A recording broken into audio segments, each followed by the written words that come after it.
Hello my dear students. तो चलिए हम बात कर रहे हैं प्राइवेट कैंडिडेट के बारे में कि प्राइवेट कैंडिडेट अपने एडमिट कार्ड को कैसे डाउनलोड कर सकते हैं। जैसा कि सीबीएसई ने आज एक सर्कुलर जारी किया है और उस सर्कुलर के हिसाब से वो ये आपको बता रही है कि आज से आप अपने एडमिट कार्ड को डाउनलोड कर सकते हैं। तो आइए जानते हैं कि एज ए प्राइवेट कैंडिडेट अगर आपको अपना एडमिट कार्ड डाउनलोड करना है तो आपको कौन कौन से स्टेप्स को फॉलो करने पड़ेंगे।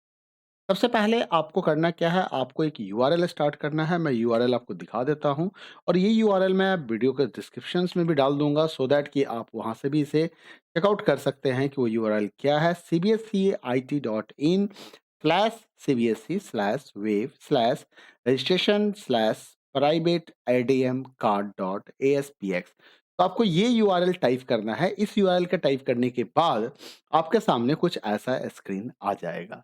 एडमिट कार्ड डाउनलोड करने के लिए आपके पास टोटल 3 ऑप्शंस हैं। आप अपने एडमिट कार्ड को एप्लीकेशन नंबर से सर्च कर सकते हैं, आप अपने प्रीवियस रोल नंबर और ईयर के बेसिस पे भी सर्च कर सकते हैं और आप अपने कैंडिडेट डिटेल्स के बेसिस पे भी सर्च कर सकते हैं। अगर आप एप्लीकेशन नंबर के बेसिस पे अगर सर्च करना चाह रहे हैं, तो आपको यहाँ पे अपना एप्लीकेशन नंबर डालना होगा। अगर आपको अपने एप्लीकेशन नंबर याद नहीं है, तो कोई बात नहीं है, आप परेशान मत होइए।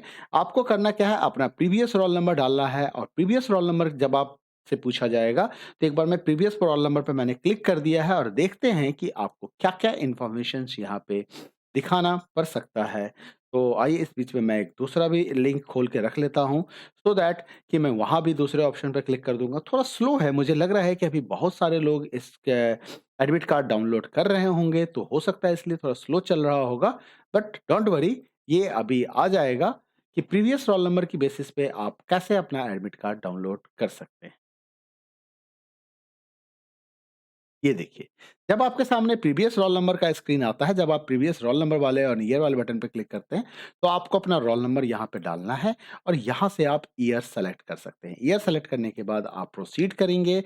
ऑन द बेसिस ऑफ आपके प्रीवियस रोल नंबर आपका एडमिट कार्ड डाउनलोड हो जाएगा। अगर आपके पास मान लीजिए आपको प्रीवियस रोल नंबर भी याद नहीं है, एप्लीकेशन नंबर भी याद नहीं है, तो कोई बात नहीं, आप कैंडिडेट नेम पे क्लिक कर दीजिए और यहाँ कैंडिडेट नेम पे क्लिक करने के बाद आपके सामने एक दूसरा स्क्रीन आएगा जो अकॉर्डिंग टू कैंडिडेट आएगा। तो आइए देखते हैं कि कैंडिडेट नेम के बेसिस पे आपसे क्या-क्या इन्फॉर्मेशन पूछा जाएगा।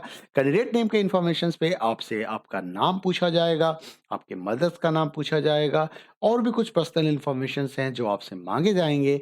वो इन्फॉर्मेशन जब आप प्रोवाइड कर देंगे और उसके बाद जब आप प्रोसीड बटन पे क्लिक करेंगे, तो आपको आपका रोल नंबर डाउनलोड करने का ऑप्शन दिख जाएगा। तो आइए देखते हैं कि शायद वो ऑप्शंस आया ही नहीं आया, अभी यहाँ तो आया नहीं है, अब आने वाला है। मैंने भी पहले बताया था कि साइट थोड़ा-सा ओवरलोडेड हो रहे होंगे क्योंकि कई सारे लोग यहाँ बैठ के अभी मटेरियल डाउनलोड कर रहे होंगे। अचानक आज ही सर्कुलर आया है और अभी भी आया है, तो लोगों को अचानक लग रहा है कि मुझे भी अब डाउनलोड कर लेना चाहिए, मुझे भी डाउनलोड कर लेना चाहिए।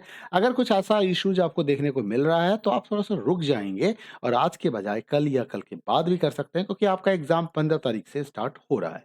तो देख सकते हैं कि एज़ अ कैंडिडेट नेम आपको अपना नाम दिखाना है, कैंडिडेट नेम बताना है यहाँ पे सबसे पहला बात, उसके बाद आपको मदर नेम बताना है, उसके बाद आपको फादर्स नेम बताने हैं।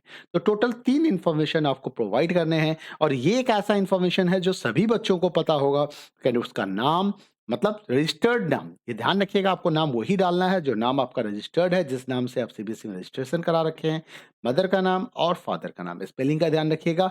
उसके बाद आप प्रोसीड करेंगे, तो प्रोसीड करने के बाद आप एडमिट कार्ड यहाँ से डाउनलोड कर सकते हैं। तो मिलते हैं अगले वीडियो में फिर एक नई इन्फॉर्मेशन के साथ, तब तक अपना ख्याल रखिएगा। Bye bye, take care.